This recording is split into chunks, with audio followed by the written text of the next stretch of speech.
We have the Supreme Court's going to be taking up a case on gun rights. And so throughout all of this, if one thing can be said, it's that we have record gun sales. We're seeing more first-time gun buyers than record-breaking first-time gun buyers. People want to defend themselves. And now there's huge news where gun rights advocates are really excited. The Supreme Court is going to rule on whether or not the right to keep and bear arms exists outside of your home.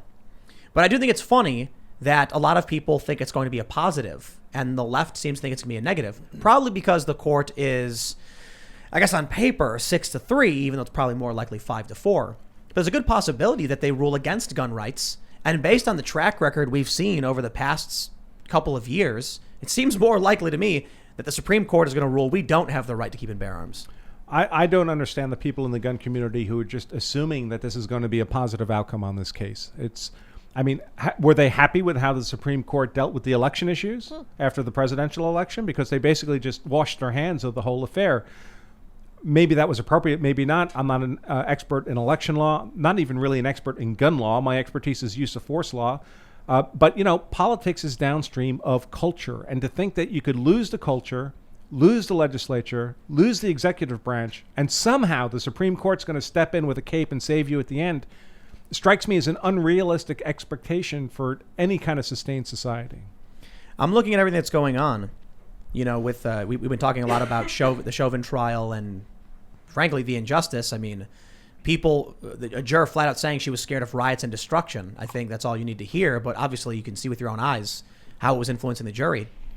Now we have the very real prospect that it could be good, it could be bad, but I'm sorry if I'm being pessimistic. But come October, it's October 4th, I think, is when they're going to hear the case. They could come out and take away our rights, and I think that's the trend so far. Things have been just seemingly getting worse in terms of our rights in these areas. Well, I think the worst case scenario is not that the Supreme Court says you can't concealed carry anymore if you're allowed to do it currently in your state. They're not going to take away a right, but what they would do is leave on the table the option that, hey, if a state wants to take away that right, they're privileged to do that. New Jersey doesn't want to give you a concealed carry permit. New York doesn't. Maryland doesn't. I'm not sure how things work here. But if the state decides that you basically don't have a right to carry a firearm outside of your home, the state's free to do that. It wouldn't affect you if you live in a state where you're currently allowed to carry, unless, of course, the politics in your state changes. Like in my home state of Colorado, they just passed some new gun control laws in the last week or so. The state is becoming more like California, less than the Colorado I moved into. I don't expect gun laws to get better there over time. And if they know they have the permission of the Supreme Court to crank down and diminish the right to keep and bear arms, I expect that they'll take advantage of that. So I'm curious, though, by what logic could the Supreme Court say the right to keep and bear arms doesn't exist outside of your home? Well, there's no logical basis. But if you read any of these Second Amendment decisions that favor gun control, especially like decisions out of the Ninth Circuit, for example, in California, read the decision. It's not a legally reasoned decision. It's what I call word salad. They're just making noises. It's like listening to someone argue with their spouse and one of them is being completely unreasonable just to kind of score points on the other. They're just saying what they think they need to say in order to justify affirming an infringement of the Second Amendment, but it's not based on reason. These are emotional, not rational decisions. So like talking about mass shootings and things like that? It's arguments like, well, why would you ever need more than like 6 rounds in a gun, right? Which is what New York State had for some time. Maybe still it was a 6-round maximum limit. But wasn't it you could have like a 10-round magazine, but you can only put 6 bullets in it? Only 6 bullets in it. I mean, and by the way, it's also important to keep in mind that, of course, none of these laws, none of them actually affect bad actors. Bad actors don't obey gun laws. They don't do background checks. They buy their cars out of the trunks, guns out of the trunks of cars. They send their girlfriends or mothers into the gun store to buy the gun as a straw purchase. They don't have any respect for magazine limits. They don't care about not being allowed to carry in a school zone. They are criminals, which means they don't obey the law. So all these, if one of the criteria for infringing appropriately on a constitutional right is supposed to be, at least it will accomplish the desired effect, well, then gun control laws by their very nature can't do that because they don't affect the criminal actor. So we've got an erosion of the criminal justice system and an erosion of the right to self-defense. Is the goal just to destroy the country? Is that hyperbolic? I don't think the people making those arguments would claim that's the goal, but I believe from their perception, the goal is the accumulation of political capital for some, and frankly, just straight up financial capital for others. And they are gaining political capital. I mean, they get elected to these offices. They get put in charge. They are making the decisions. And if people don't like those decisions, they would need to elect other politicians. But they don't. They don't. Because most people aren't paying attention. Most people don't care. That's the interesting thing about the whole vote argument. Are you familiar with Starship Troopers? Very much so.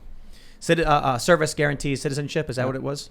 So we have a country right now where the right to vote is... What's the right word? Voting is becoming increasingly more and more universal to the point where the Democrats have argued that 16-year-olds should have a right to vote. My argument has been like, well, I'm not saying it should be, impossible to vote, or we should go back to the way it was where you'd be a landowner or anything. But I certainly think at the very least you have to choose to vote if you want to vote, right? So we see the unsolicited mail-in ballots being sent to people. They're not even choosing to vote, and they're getting sent the ballots. So they're going to, I don't know, whatever, sure. Right. So politics and public policy are not my area of expertise, but I would note that to my mind, it's an open question whether universal democracy is a system that can work. There's a legitimate concern that once the majority of 51% realizes they can simply vote themselves, the resources of the 49%, that you don't have a functioning society anymore, because the 49% will not be subjugated like that. They will not accept that. The U.S. was set up to have a Bill of Rights, partly to constrain the government and its ability to infringe on our natural rights, but also to provide protections for the minority. So just having 51% did not entitle you to do anything you wanted. There were constraints on the government for just that purpose. It's interesting because I often you hear the argument from many Democrats, more of the corporate type, that a fringe minority has 50 Senate seats or whatever. It's like you look at these states like Wyoming and they got 2 senators, and it's like, right, because you're not supposed to have the right to oppress the minority. It's supposed to be that compromise is required, and one state doesn't get to tell another state what to do just because there's more people living there. It's not a direct democracy. Well, also the senators were not originally voted by popular vote. The senators were not supposed to be representing the people. The senators were representing the states as independent political entities.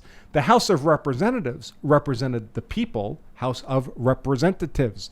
Right. The senators were the political actors for the state themselves as separate political entities in conflict with the federal government. Well, now everything is just slowly broken apart. I think it was Ben Sass, is that his name? He said we should repeal, I think it was the 17th. That's the one that made the senators elected by the people as opposed to appointed by the state. I think you're correct. Yeah, so it was interesting when I saw that because it's an interesting argument. If you were at the local level voting for your local politicians, if you elected the right people, they would appoint the right senator. You'd be happy with it. But what's happened now is no one even knows who their local politicians are. They have no idea who represents their county or, even their state. Well, one of the dynamics I think we increasingly see is that if you wanted to buy elections, you wanted to buy politicians just with money, no popular support for those people, you wouldn't target 1,000 small elections. You would target a handful of big elections, governors, presidents.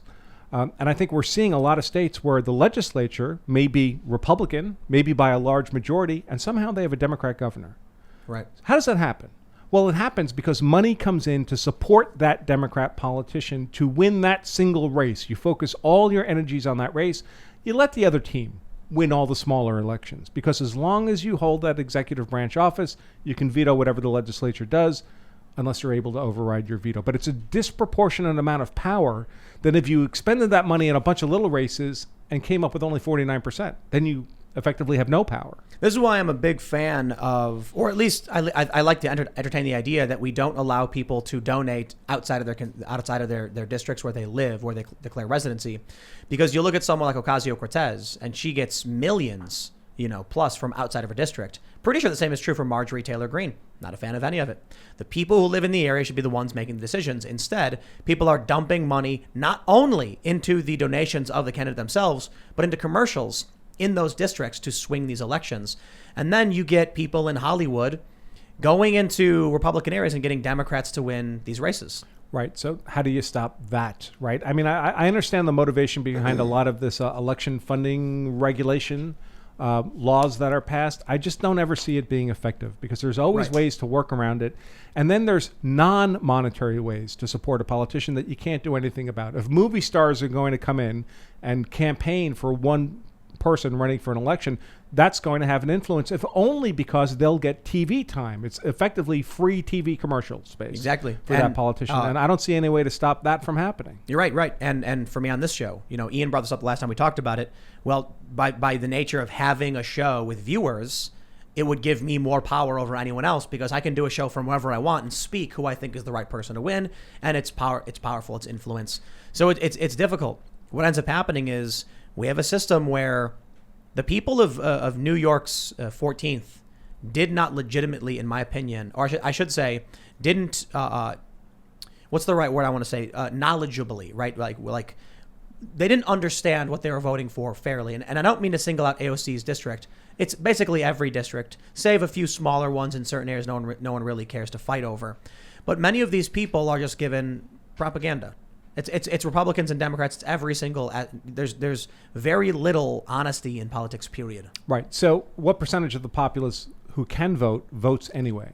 Like in a presidential election, is it like even 40? half, something like that? I think it was more than half this time right. around. And how many do it in a pro forma basis, where they're just, hey, it's my obligation, I'll just show up and vote. They're not really informed about the issues.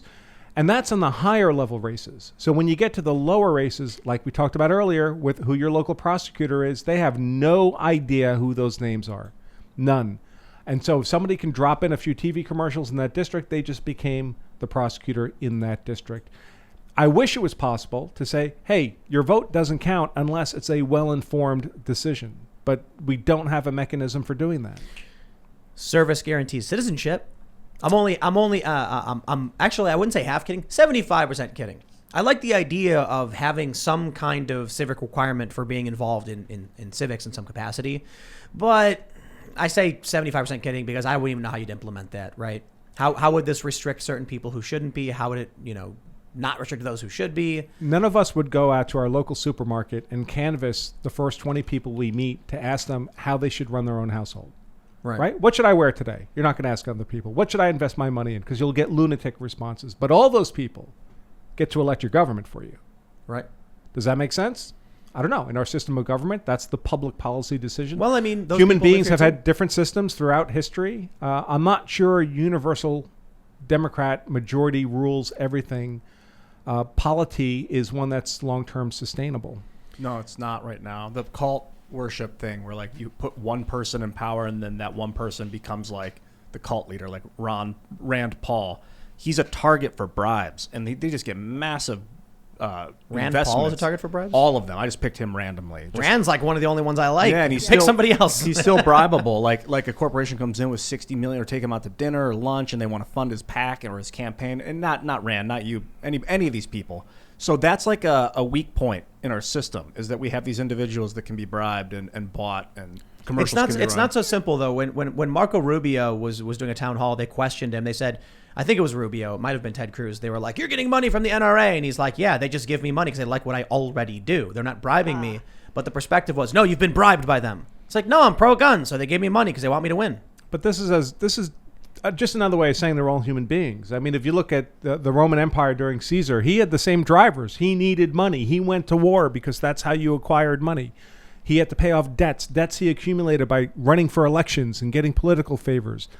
This is just a normal. This is what people do. This is how you work with other people to build political capital. It's not because everyone's perfect and pure in their hearts. But you know what I think the problem is? We are seeing an increasing detachment from community where you have judges or prosecutors or individuals who just say, I don't care about my neighbor and I don't care about my country. I think the bigger problem is we're becoming more emotionally driven. And I think that's largely because of the way social media works today. I think the news media has always been a powerful influencer of how people see the world. I mean, William Hearst bought newspapers so he could influence the world because people only know what they see. They know what they read. If they don't see it and read it, it doesn't exist. It's invisible to them. So what they see written and how they see it portrayed becomes their lived reality. In the era, but that was when you might get a morning paper or an evening paper or see the news at 6 o'clock or 10 o'clock for 30 minutes at a time. Now we're all immersed in this stream of propaganda and emotive clicking and baiting all day long. I mean, personally, I've taken the social media apps off my smartphone just to not be constantly interrupted and subject to that. If these social media platforms were drugs, is there any doubt they would be controlled substances? Is it any doubt you'd have to be 21 or 38 or 42 before you could legally access that kind of content? They're drugs. And there would only be a few that would be legal, like alcohol. It would be YouTube, Right. or Facebook or Twitter, and then Right. all the other ones would be controlled. I think we're on the Schedule verge one. of. I think the internet as we know it is been ending for some time. I think it was the Wild West several 10, 20 years ago. Now it's becoming more and more corporatized. We're seeing YouTube lock everything down. They're picking the winners and the losers. They're getting rid of a lot of people they don't like. Twitter's doing the same thing. They're trying to homogenize and create a monoculture. Now, I will add one last thing. What's going on in Florida with this bill that passed the Senate about censorship is going to be it's like a nuclear bomb being dropped in social media and the internet. Because the way I understand it, this would end Wikipedia as we know it. Wikipedia just gone. Wikipedia can't exist because they wouldn't be able to remove news sources they deem unreliable because that would violate the law, which says you can't remove a journalistic enterprise for their content or opinions. But the politicians who voted for that, can they realistically stay politicians if they're demonized by social media, if they're outcast, if they're removed from those platforms, when even the sitting president of the United States has trouble with social media platforms? If you're a local politician in Florida and you can't Facebook or tweet or use social media to communicate with your constituents, but your opponent in the race can, do you really stand a chance? That's why they passed the law. Or that's why it's going through. It went to the Senate. And that's why Ron DeSantis wants to sign it, because it has to be done now before it's too late, and it may already be too late. And if they had done this back in 2018, when I called the Republicans too stupid to deal with the problem to save their own careers, and then sure enough, they ended up losing 30 something seats. So there it is. Thanks for checking out this clip from the Timcast IRL podcast. If you want to see the full show, come back to this channel, youtube.com/TimcastIRL, Monday through Friday at 8 p.m., where you can leave comments and super chat, and we actually will read your comments on the show. Don't forget to like, share, subscribe, and if you want exclusive members-only content, segments you can't get anywhere else, go to timcast.com, become a member, and we even have full bonus episodes. Thanks for hanging out, and we'll see you all next time.